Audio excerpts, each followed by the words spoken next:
উপকার করলে বিপরীত শাস্তি, এটা কথায় বলে। বাংলাদেশের একটা কথা আছে যে উপকার করবেন তো বিপদে পড়বেন, আর উপকার করলেই বিপরীত শাস্তি। আর আরেকটা কথা আছে, উপকারকারীর পিঠের ছাল থাকে না।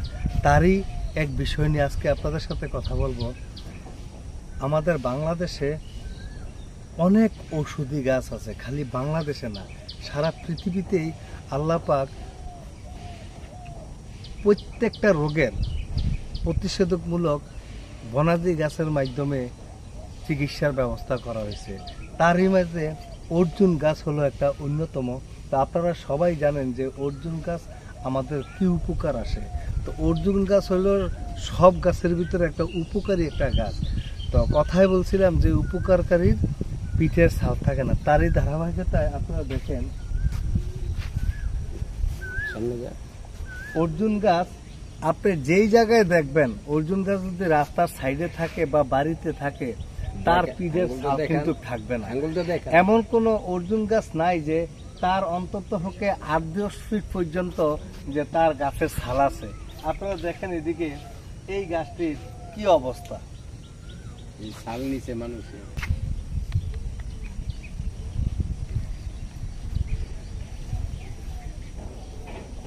অন্ধকার দেওয়া যায় কিলিয়ে সমস্যা নেই, সূর্যের পিছনে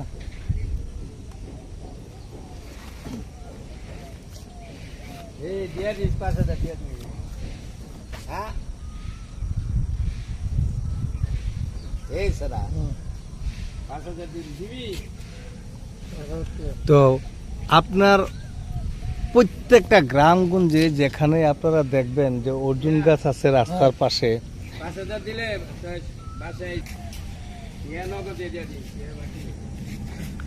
এখন হচ্ছে অর্জুন গাছের পাতা আছে না, পাতা পড়ে গেছে, এখন নতুন পাতা গজাবে। এই অর্জুন গাছের পাতার আরেকটা গুণ হচ্ছে, এই পাতা আছে না, আপনি যদি প্রত্যেকদিন সকালবেলা রাতে ভিজিয়ে রেখে সকালবেলা যদি আপনি চিপে তার রসটা খান, এটা আপনার পেটের জন্য খুব উপকারী, আপনার গ্যাস্ট্রিকের জন্য ভালো,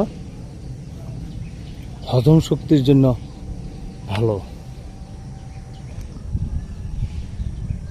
তো আপনার খালি এখানে না, খালি আমি এখানে আছি এই গাছের ছাল নাই এরকম না, পুরা পৃথিবীর ভিতরেই অর্জুন গাছ যেই জায়গায় থাকবে, আপনি অন্তত পক্ষে 8 থেকে 10 ফিট গাছের ভিতরে দেখবেন যে তার কোনো ছাল থাকে না। তো এই হচ্ছে এগুলো উপকারকারী বিপরীত শাস্তি। আবার দেখেন আমরা ওই গাছটা দেখে আসলাম, এই গাছটারও অবস্থা দেখেন, এদিক দিয়ে নিচে হয়ে গেছে, তারপরে আর ছাল নেওয়া কি বন্ধ হয় নাই। এটা তো বুঝলে গেলাম।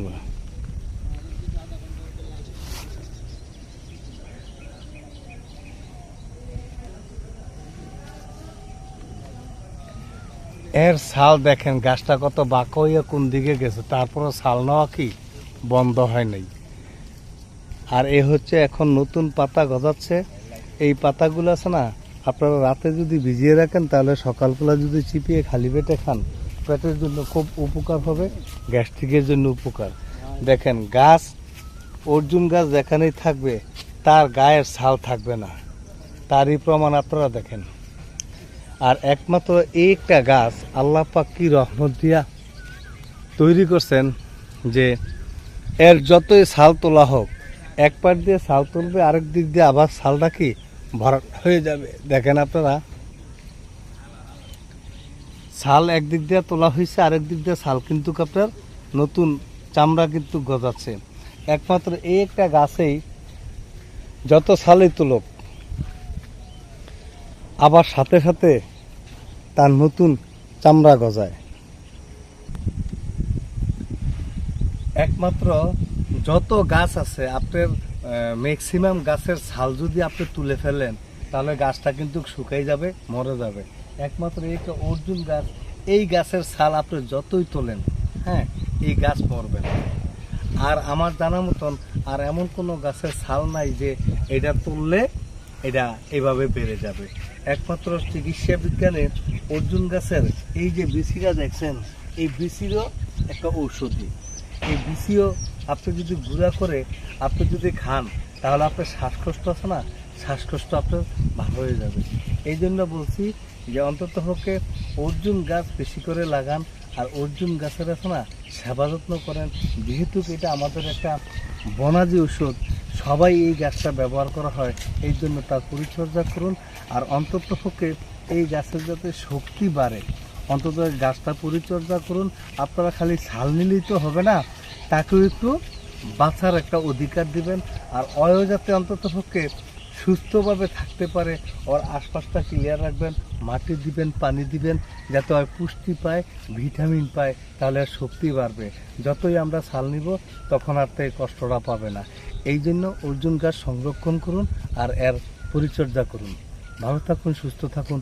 পরবর্তী ভিডিও দেখার জন্য আমাদের পাশেই থাকুন, আর আমাদের চ্যানেলটা অবশ্যই সাবস্ক্রাইব করে রাখুন, যাতে আমাদের প্রত্যেকটা ভিডিও আপনার সামনে চলে যায় আর আপনি দেখতে পারেন।